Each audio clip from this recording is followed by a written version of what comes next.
All right, great. Thank you, Joe. All right. Well, Shabbat Shalom, everybody. It's good to see you all. Happy Sukkot as well. So, greetings. Uh,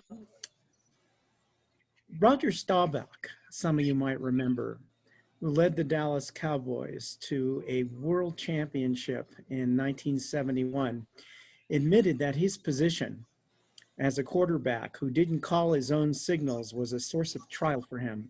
Coach Landry sent in every play. He told Roger when he had to pass, when he had to run, and only in an emergency situation could he change the play. And he'd better be right. Even though Roger considered Coach Landry to have a genius mind when it came to football strategy, pride said he should be able to run his own team. Roger later said, I faced up to the issue of obedience. Once I learned to obey Coach Landry, there was harmony, fulfillment, and victory. Well, I'd like to invite you to take your Bibles and turn to Leviticus 22 as we do look at verses 31 through 33. And if I may, I'm going to go ahead and read those verses from the New American Standard Bible. So you shall keep my commandments, the word mitzvot, and do them. I am the Lord, Adonai. You shall not profane my holy name, but I will be sanctified among the sons of Israel. I am the Lord who sanctifies you, who brought you out of the land of Egypt to be your God. I am the Lord. Well, what's going on here, everybody? What's really going on here? So we're in the book of Leviticus, and as you might remember, this is God dictating to the Levitical priests what he wanted them to know and teach the people. This is very, very important because he gives a lot of instructions to these Levitical priests. And so when we take a look and we go back to the beginning of Leviticus 22, and we look at the first 30 verses, God is just giving all kinds of instructions, which is another convenient word for a law. And he's giving him commandments. And we'll get into all this and try to distinguish a little bit between all of these things. What's the difference between a statute, a law, an ordinance, a commandment? But the point is God is making very clear that he wants these laws followed. And then we get to verse 31, which is kind of interesting because it's almost like God is saying, hang on a minute, I've got some other thoughts I want to give you. I'll get back to all the laws in just a moment, but I want to make a couple of points here. So what is God doing here? When we get to verse 31, he stops giving all these dictates for the law exactly, and he says, so you shall keep my commandments and do them. I am the Lord. And what's God doing in this juncture? Well, he's just given us 30 verses where he's given us all these laws. He's reminding Israel, the people, the Israelites, you're going to keep all this. Just so you don't forget it. I'm not just giving this to dictate. You're going to keep my laws. And then he says, do them, more emphatically, because I am the Lord. That's why you're going to be doing them. And so, again, at this point, God speaks to us all in this manner. And then we move on to verse 32, and something really caught my attention here. God, if you look at the Ten Commandments, you recognize that when he says, do not profane my name, what he's doing here is he's really singling out 10 Commandment number 3, do not take the name of the Lord your God in vain. And whether or not that was going on in the camp or not, we really don't know. But God thought it was an issue here, and he calls out the Israelites, and he says, "Don't profane my name." Okay, he could have said, "By the way, that's Ten Commandment number 3 here," but he doesn't do that. He just says, "Don't profane my name." And then in the rest of the verse, he says, "Look, I have set you apart, and I am set apart. You're sanctified, you're set apart, and because I am set apart, because you're set apart, we are to treat each other with respect. And there's not to be any profaning of my name." So God makes it very clear. That's the reason why there should be no profaning of his name. He says, I recognize you as special, Israel. You need to recognize me as special. And then God doesn't stop there. He goes a little bit further for us. If we take a look at verse 33, again, here comes that reminder again, which we find throughout Torah. God says, I'm the one who brought you out of Egypt to be your God. I am the Lord. I am Adonai.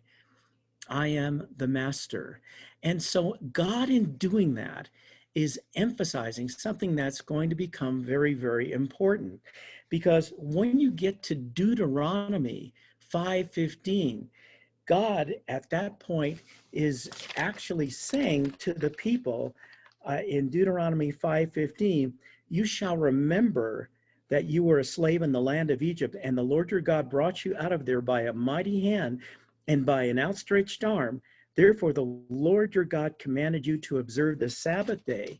So, ladies and gentlemen, our Sabbath is really an opportunity to remember what God did for us in Egypt. For those that are in Jewish in spirit, whether you be Jew or Gentile, on the Sabbath, it gives me an opportunity, gives you an opportunity to remember what he did by bringing the Israelites under the iron fist of Pharaoh and all the torment and suffering they endured. It's just a constant reminder. In fact, some theologians actually see Shabbat as a memorial to the Exodus and getting the children of Israel out of Egypt.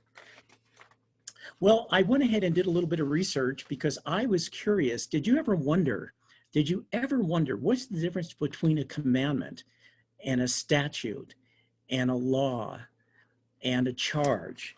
And it turns out that they all have little distinct differences. But if you went back to the first time this was ever brought up, you'd have to go back to Genesis when God was commending Abraham for being a guy that kept his charges, his commandments, his statutes, and his laws. But I need to point out for you that if you did some research on your own, you said, okay, what does God say about each one of these things? Well, the Lord doesn't actually define it for us. He doesn't say, this is what I want my statute to mean to you. This is what I want my ordinance to mean to you. That would be so nice if God did that. But God himself knows what they are. And we are in a position to follow the way of the Lord. Essentially, they're all his laws. They're all his instruction. And it's what he's asking us to do. Whether he wants to call it an ordinance, a law, a commandment, an ordinance, it really doesn't make that much difference. What is important is that we obey it. And that's what he's looking for. And my favorite word for obey, so I don't get a little sensitive sometimes, is cooperate. I like that word, cooperate. I just want to cooperate with God and hang in there with him.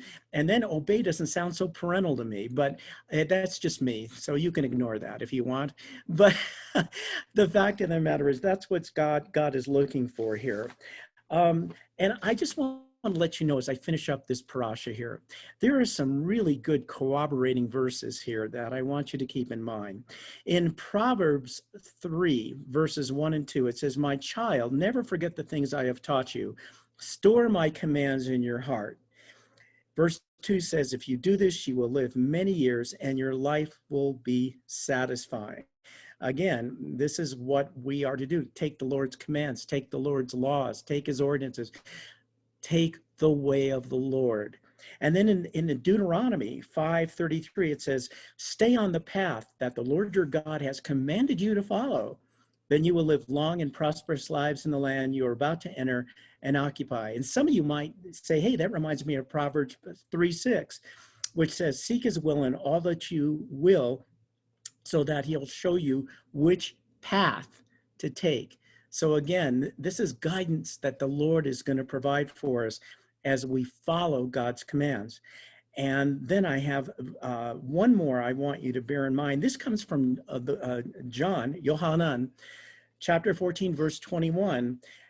And Yeshua is saying to us, those who obey my commandments, this is Torah, are the ones who love me. And because they love me, my Father will love them, and I will love them, and I will reveal myself to each one of them. Again, John 14:21.